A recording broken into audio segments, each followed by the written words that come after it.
Magnús, það að styttast í stóru stundina, frumsýning á fyrstu heimildamyndinni þinni. Já, heldur betur. Ég er mjög spenntur. Mjög góð upplifun og bara hrikalega spenntur að fá að frumsýna þetta í Bíó Paradís núna næstu dögum. Hvernig er þetta ferli búið að vera á bakvið þessa mynd? Hvað er myndin og svona, hvernig varst að vinna þetta?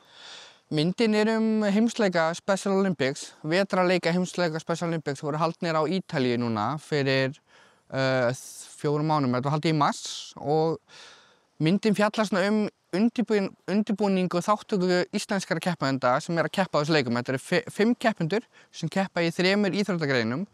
Það á skautum, á skíðum og í dansi. Og ferli var eiginlega bara þannig að ég var að sjá undirbúning, að taka upp undirbúninginn og fara svo út til Ítalíu með honum Jóni Aðalsteini sem er ritstjóri Skinnfax og hjá UMFÍ og með Önnu Karolínu sem er framkvæmdastjóri Special Olympics. Við vorum svona gott unified media teymi þarna úti. Hvernig var það bara að taka þátt í þessu verkefni, að fá að upplifa þetta svona á bakvið tjöldin? Það var alveg magnað. Ég náttúrulega fyrir keppandi sjálfur á Special Olympics leikunum. Ég keppti nú sjálfur í 5 leikum árið 2019 á sumarleikunum þar í Abu Dhabi og Dubai. Leikarnir voru haldnir þar og eftir það, ég náttúrulega framleiddi kynningarmyndband fyrir sá leika. Og hún Anna Karolína Vilhjálmsdóttir sem er starterinn í þessu öllu. Ef ég væri ekki í þessu, ef hún myndi ekki láta mig gera þetta kynningarmyndband og starta þessu kvikmyndabransanum, þá væri ég ekki í þessari stöðu sem ég er í dag. Þannig að það er alveg svona hún sem startaði öllu sjónvarpsferlinu og öllu því. Þannig ég gerði kynningarmyndband þegar ég var yngri árið 2019 og þaðan fékk ég bara stærri tækifæri. Til dæmis ég fór þá að vinna fyrir með okkar augum sjónvarpsþættina og þannig fékk ég bara stærri verkefni á vegum Special Olympics og hef farið núna á 3 leika. Ég fór líka á sumarleikana í Berlín 2003 en þá fór ég með RÚV-teyminu með okkar augum og svo fór ég á vetrarleikana á vegum IF og Special Olympics á Íslandi. Já, það var kannski næsta spurningin hjá mér hvernig vaknaði þessi áhugi á að vinna fyrir fjölmiðla og þessi kvikmyndagerð?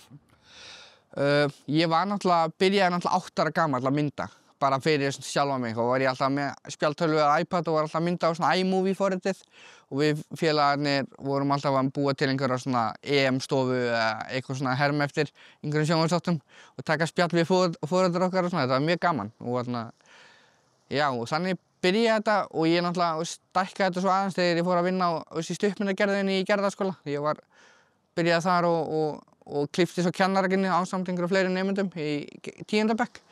Og svo í framhaldsskóla stækkuðu dyrnar bara ennþá meira þegar ég fékk þetta tækifæri að gera kynningarmyndbandi. Já, og svo náttúrulega er þetta stór og mikill skóli að fá að vinna með eins og Elínu Sveinsdóttur og honum Steingrími Þórðarsyni sem náttúrulega áratugar reynslu í þessum bransa. Já, þau eru svona einn af störturinn líka á þessu. Eftir það að ég byrjaði að vinna fyrir Special Olympics og með okkar eigum, þá fékk ég vinnu hjá sjónvarpsstöðinni Hringbraut og Fréttablaðinu. Var það ljósmyndari og að klippa trailera í 2,5 ár áður en að fór á hausinn. Þú ert náttúrulega eins og segja uppalinn hérna í garðinum. Hvernig hefur garðurinn farið með þig? Garðurinn er yndislegur bær og ég get ekki sagt neitt annað en það er bara besta place. Ég er ekkert rosalega mikið fyrir miðbæinn eða eitthvað þannig en ég held að garðurinn sé bara ef þú vilt koma og finna frið og finna gott fólk, þá mætir í garðinn. Hvernig hefur verið alast upp hérna? Það er bara æðislegt. Ég er náttúrulega búinn að búa í sama húsinu síðan ég var í leikskóla. En er enda komið núna með herbergi í skúrnum, en ég get verið með mikið læti og verið að klippa fram eftir nóttu. Þannig að ég myndi segja að þetta er bara einstök upplifun og sérstaklega að vera hérna á Garðskaganum eins og við erum núna. Þetta er bara, við erum eini hérna og allir í góðum feeling. Þú náttúrulega hefur verið að glíma við þessa fötlun og meðal annars túrettið. Já. Er það mikið að trufla þig? Leiðilegt að segja, það truflar stundum þegar ég er að taka upp til dæmis viðtöl og þarf að vera að þögna á mig, þá getur það stundum truflað. En þar sem við höfum ótrúlega góða tækni, þá er hægt stundum að taka það út eða minnka hljóðið. Þannig að ég er rosalega ánægður að það sé hægt. En túretti er bara sjúkdómur sem ég fæðist með og ég er náttúrulega með túretti og einhverfu. Þannig að það er ekkert eitthvað sem ég get gert af. Ég er með kæki og hljóð og hreyfingar og það er bara þannig og fólk verður bara að setja sig við það. En ertu að verða fyrir aðkasti út af þessu? Það kemur fyrir. Ég lendi oft í því að fólk sé að horfa mikið á mig eða segja mér að þegja eða halda kjafti eða eitthvað þannig. En þá náttúrulega bara stundum frýs ég og get ekki sagt neitt sem bara viss tilviljun. En svo lendi ég líka stundum í það að ég segi þá bara, heyri, fyrirgefðu mér Tourette, og það yfirleitt segja fólk bara, já, fyrirgefðu. Þannig að það stundum eins og að sumt fólk átti sig ekki alveg á því hvað Tourette er. Það er bara líka meiri fræðslu og svona. En ekki samt skilningurinn alltaf að verða meira og meira? Hann að verða alltaf meira og meira og Tourette komið miklu meira í sögubækurnar eins og ég segi að fólki fara að fræða meira Tourette. Það komið í skólabækur sumar og bara fólk almennt í heiminu veit eiginlega hvað Tourette er núna. Það 2005, þannig. Hvernig hann helst að lýsa sér hjá þér? Tourette meira svona, eins og núna ég mér rosalega mikið hljóðkækjum. Þá til dæmis ég gerir svona kæk sem svona, já, og hann getur verið mishár og mislágur. Það fer eftir hvort ég sé stressaður eða kvíðinn eða að fara í aðstæður sem eru krefjandi eða eitthvað þannig. Þannig ef það er mikið að gera hjá mér eða að fara í eitthvað spennandi viðtal, þá kannski aukast kækinir. En svo líka þegar ég er sjálfur í viðtali eða að taka viðtal sjálfur, þá lengi kækir. Já, þegar þú þarft að virkilega einbeita þér að hluta, þá nærðu að skrúa fyrir. Akkurat, og það merkilega við að Tourette sjúkdómur sem hefur áhrif á hvað mikið að vera, hvort að maður sé stressaður eða kvíðinn. Var ég þá kannski að gera þér óleik eða var það betra fyrir þig að þú vissir ekki að vera að fara að mæta í sjónvarpsviðtal? Þú hélst að þú væri bara komið í blaðaviðtal. Ég hélt actually að þú væri að vera að taka myndir af mér, þannig ég setti gel í hárið á mér og eitthvað svona. En þú varst kannski ekkert undirbúin fyrir sjónvarpsviðtal? Jú, ég alveg vanur sjónvarpsviðtölum, þannig að ég alltaf tilbúin í verið fyrir fram að myndalina. En mitt helsta markmið í framtíðinu og í að vera að taka upp til með þessa heimildamynd náttúrulega að vera fyrir aftan myndalina og leyfa öðrum að skína. Heimildamyndin 42 mínútur og framleitt af fyrirtækinu mínu Moon Production, eða Magnús Sverrir Arnarsson Production. Og með mér í þessu verkefni var Anna Karolína Vilhjálmsdóttir sem framkvæmdastjóri Special Olympics á Íslandi og Jón Aðalsteinn Bergsveinsson. Hann náttúrulega ritstjóri skinnfags hjá MFÍ og fjölmiðlafulltrúi MFÍ. Þannig að þetta 3 teymi, þessi 3 einstaklingar voru með mér í þessu verkefni og voru svona leikstjórarnir og eitthvað svona. Þannig að við fórum saman út til Ítalíu með íslenska hópnum og vorum að bara sjá að ná öllum mómentum af hópnum.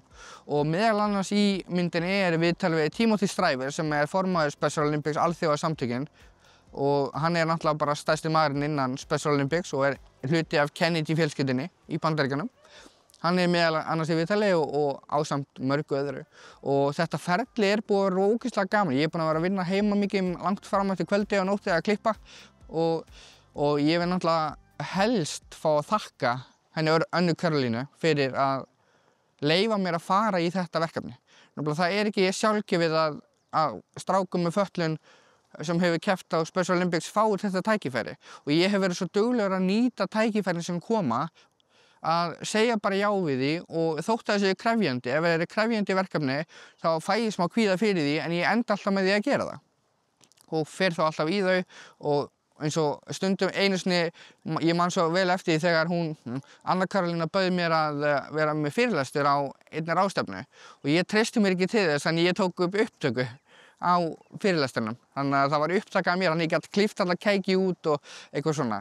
En núna eins og á Special Olympics var ég heiðraður, fékk heiðursmerki Special Olympics og fór upp á svið fyrir fram á mörg þúsund manns á lokahátíðinni og var heiðraður af heiðursmerki og svo á Evrópuráðstefnu Special Olympics í Berlín í fyrra þá hélt ég ræðu á ensku sem ég hélt ég myndi aldrei gera. Þannig Þú ert alltaf að fara dýpra og dýpra út í djúpulaugina? Já, dýpra og dýpra út í djúpulaugina og nýta tækifærin. Og ég hvet líka fólk, ef það með fötlun og bara fólk sem ekki með fötlun, bara allt fólk sem kvíðið en langar að prófa að láta drauma sinna rætast, að bara taka skarið og bara prófa. Þetta eins og ég náttúrulega reyndur kvikmyndagerðarmaður og hef bara prófað mig áfram. Og þannig gera hlutinir og eins og ég muni lenda þetta viðtali bara að segja framtíðinni þeirra sem láta drauma sinna rætast.